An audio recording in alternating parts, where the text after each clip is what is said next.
अस्सलाम वालेकुम, मैं हूं फारूक बलोच, बिज़नेस जर्नलिस्ट समा डिजिटल। पाकिस्तान के पास दुनिया की नवी बड़ी लेबर फोर्स मौजूद है जो कि एक असासा है, लेकिन अगर इन्हें रोज़गार के मौके ना मिलें तो ये लाइबिलिटी बन सकती है। इनफैक्ट एशियन डेवलपमेंट बैंक की एक रिपोर्ट के मुताबिक अगले साल यानी 2021 में पाकिस्तान की लेबर फोर्स में से हर 100 में से 10 लोग बेरोज़गार हो जाएंगे। उसकी वजह यह है कि बेरोज़गारी की जो शरह है वो 9.5% हो जाएगी। और दूसरी तरफ महंगाई की शरह जो है वो 9 से 10% रहने के इम्कानात हैं, यानी कि मज़ीद प्रॉब्लम्स। लेकिन अगर आप अपने इर्द गिर्द गौर से देखें तो आपको अपॉर्चुनिटीज़ नज़र आती हैं, और अगर आप मेहनत कर सकते हैं, थोड़ा दिमाग लगा सकते हैं और किसी बड़े शहर में रहते हैं तो कम से कम आप अपनी मुश्किलात कम ज़रूर कर सकते हैं। क्योंकि मुझे अपने आसपास इस तरह के काफ़ी मौके नज़र आते हैं जहाँ से आप कम से कम छोटा मोटा काम करके अपना घर ज़रूर चला सकते हैं। ये बात मैं आपको मिसाल के ज़रिए समझाता हूँ। जिस मोहल्ले में मैं रहता हूँ वहाँ तकरीबन 250-300 फ्लैट्स हैं, और हर किसी के पास ही गाड़ी है, छोटी या बड़ी। और वहाँ पर कुछ 4-5 लोग हैं जो ये गाड़ियाँ साफ़ करते हैं सुबह में 3 से 4 घंटे, और इतने पैसे बना लेते हैं कि उनका गुजारा हो जाता है।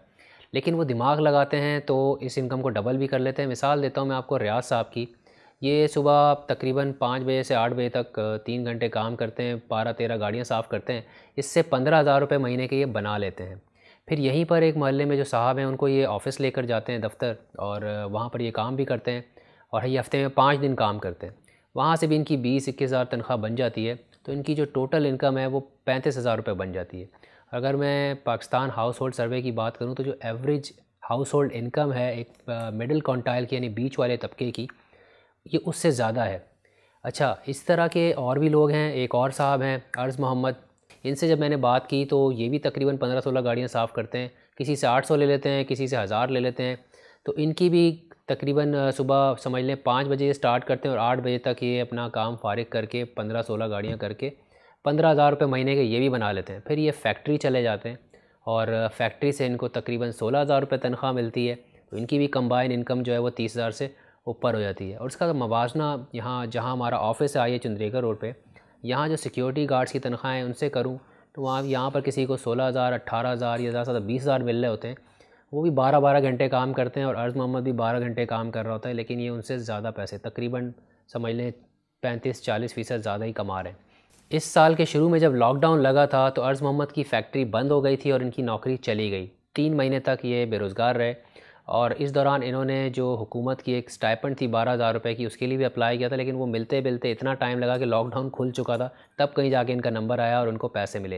लेकिन इस दौरान इनका चूल्हा बंद नहीं हुआ। ये 2-3 महीने इन्होंने इसलिए सर्वाइव कर लिए क्योंकि ये गाड़ियाँ साफ़ कर रहे थे लोगों की, और वहाँ से जो 15,000 इनको मिलते थे, इनका काम चल गया। ये काम भी दिखने में जितना आसान लग रहा है इतना है नहीं। आप सोच रहे होंगे यार सिर्फ 3 घंटे गाड़ियाँ साफ़ करो, 15-20 और 15,000 कमा लो, ये तो बड़ा अच्छा काम है। लेकिन इसमें भी मेहनत बड़ी है। मिसाल के तौर पे पिछले साल सर्दी आपको पता है बहुत ज़्यादा हो गई थी, और कराची के अंदर ऐसा बहुत कम होता है कि 10 डिग्री से भी नीचे टेम्परेचर चला जाए। उस वक्त सुबह 5 बजे उठ के गीले कपड़े से और पानी से गाड़ी साफ़ करना, आपके हाथ पत्थर जैसे हो जाते हैं सख्त। बड़ा मुश्किल काम है। उन दिनों मैंने इनसे बात भी की थी और सुबह उठा था तो सर्दी मुझसे बर्दाश्त नहीं हो रही थी, और ये लोग गाड़ियाँ साफ़ करने में लगे हुए थे। तो मुश्किल काम है। प्लस इसमें आपको कंपटीशन भी मिलेगा, क्योंकि जैसे मैंने कहा कि 300-350 गाड़ियाँ हैं मेरे मोहल्ले में, और ये 3-4 पार्टियाँ साफ़ कर रही हैं। तो मैं भी 2 दफ़ा पार्टी चेंज कर चुका हूँ, मैं मुतमईन नहीं था। तो अगर आप काम इतनी मेहनत भी करते हैं लेकिन अगर कहीं ज़रा सी गलती करते हैं तो लोग ऑब्वियसली उनके पास अल्टरनेट ऑप्शन है, वो किसी और के पास शिफ्ट हो जाएंगे। मेहनत से काम करके कमाने में कोई हर्ज नहीं है, और जो लोग ऐसा कर रहे हैं उनको फ़ख्र होना चाहिए कि वो मेहनत करके कमा रहे हैं और अपनी फैमिलीज़ को चला भी रहे हैं। लेकिन जवानी में तो इंसान मेहनत कर सकता है, और जैसे जैसे आपकी उम्र बढ़ती है आपकी मेहनत करने की सलाहियत कम हो जाती है। तो अगर आप साथ साथ थोड़ा सा दिमाग भी लड़ा लें तो आप मेहनत से शुरू करके और आहिस्ता आहिस्ता ऐसे काम पे चले जाते हैं जिसमें आपकी फ़िज़िकल एफ़र्ट कम हो जाती है, लेकिन आप फिर भी अच्छे पैसे बना लेते हैं। इस पर मैं आपको तीसरी मिसाल देता हूँ, इसी से मिलती जुलती है। आज से 5 साल पहले मैं जिस अखबार के दफ्तर में काम करता था, वहाँ एक खान साहब होते थे। वो भी यही काम करते थे, यानी गाड़ियाँ साफ़ करते थे, और ये 100 रुपये के 4-5 कपड़े मिल जाते हैं आपको। कोई इसमें इन्वेस्टमेंट नहीं है, काम आप आराम से स्टार्ट कर सकते हैं। कहीं भी आपको गाड़ियों का लॉट नज़र आ रहा है, आप शुरू हो जाए। ये करते करते रोज़ाना की बेस पर एम्प्लॉइज़ से उसकी सलाम दुआ होती थी। उसने ट्रस्ट गेन किया। फिर उसने एक फ्री वैले सर्विस ऑफ़र कर दी कि भाई आप गाड़ी पार्क ना किया करें, आप गेट पे ही छोड़ दें, चाबी मुझे दें, मैं लगा दूंगा। ऑब्वियसली एक कन्वीनियंस थी, लोगों ने देना शुरू कर दिया। उसने गाड़ियाँ पार्क करना शुरू कर दी। सुबह में वो 9 बजे से लेकर 3-4 बजे तक लोगों की गाड़ियाँ पार्क करता था, साफ़ करता था, उससे पैसे बनाता था। और फिर शाम में 4-4:30 बजे वो सामने ही एक बड़ी सुपरमार्केट थी, वहाँ चला जाता था और वैले के तौर पे काम करता था, यानी अपनी इनकम को मैक्सिमाइज़ करता था। क्योंकि शाम में मार्केट पे रश होता था, वहाँ पे भी 3-4 घंटे वैले सर्विस पे वो काम करता था। और जब ये उसने रिलेशनशिप बना लिया था एम्प्लॉयज़ के साथ, तो फिर उसने आगे जाके तीसरा काम किया कि उसने ब्रोकरेज सर्विस ऑफ़र करना शुरू कर दी कि वो लोगों से बात करता था कि आपको गाड़ी बेचनी है तो मैं आपकी गाड़ी बिकवा देता हूँ, या लोगों से पूछता था आपको गाड़ी ख़रीदनी है तो फ़लानी गाड़ी बिक रही है, तो उसने ये काम भी शुरू कर दिया था। यानी क्लियरली वो बंदा गाड़ियाँ साफ़ करने से शुरू हुआ था और वो आगे बढ़ते बढ़ते अपना काम बढ़ाना शुरू हो गया। और ये मैंने आपको बहुत सिंपल सी मिसाल दी है। ऑब्वियसली आप कोई भी मेहनत वाला काम करते हैं, आपने आगे बढ़ना है और हमेशा वही काम नहीं करते रहना होता। अगर मैं सिर्फ कराची की बात कर लूँ तो 5 मिलियन के आसपास गाड़ियाँ रजिस्टर्ड हैं कराची के अंदर, यानी 50 लाख, और हर माह तकरीबन 6000 से भी ज़्यादा नई गाड़ियाँ रजिस्टर होती हैं। तो आप अंदाज़ा लगा लें, ये पूरी एक इकानमी है। और बहुत सारे आपको कराची में ऐसे स्पेसेस नज़र आएंगे, ऑफिस स्पेसेस या ऐसी सोसाइटीज़ जैसे जहाँ मैं रहता हूँ, और कमर्शियल एरियाज़ जहाँ पे सैकड़ों की तादाद में गाड़ियाँ खड़ी होती हैं। और वहाँ जाकर आप अगर शुरू करें, कोई 1-2 बंदे से स्टार्ट करें, may be eventually trust gain करके आप गाड़ियाँ साफ़ करना शुरू करें, कुछ नहीं करें, 3-4 घंटे में 15-20 हज़ार आप कमाई लेंगे। ये 3-4 मिसालें देने का मकसद ये था कि अगर आप अपने इर्द गिर्द गौर से देखें और आप मेहनत करना चाहते हैं तो यकीनन कोई ना कोई अपॉर्चुनिटी आपको ज़रूर नज़र आएगी, और ऐसे टाइम पे भी जबकि इकॉनमी जो है वो रिसेशन का शिकार हो। लेकिन एक और ऑब्ज़र्वेशन भी मैंने देखी है कि बहुत सारे लोग काम करना भी नहीं चाहते, मेहनत से भागते हैं, या शायद उनको बहुत ज़्यादा पैसे चाहिए होते हैं।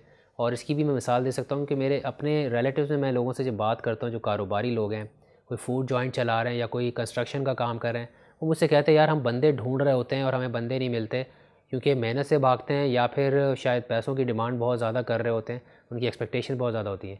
हालांकि बाहर के मुल्कों में अगर आप देखें तो लोग जाकर और ऑड जॉब्स भी करते हैं, मेहनत भी करते हैं, क्योंकि सर्वाइव करना होता है। तो यहाँ पे भी ये काम किया जा सकता है। आपने ख़बरें तो पढ़ ली होंगी कि सेकंड वेव दोबारा शुरू हो चुकी है कोरोना वायरस की, और लॉकडाउन के असरात भी नज़र आना शुरू हो गए, पाबंदियाँ लग रही हैं, और आगे कितने बिजनेसेस क्लोज़ होंगे हमें नहीं पता।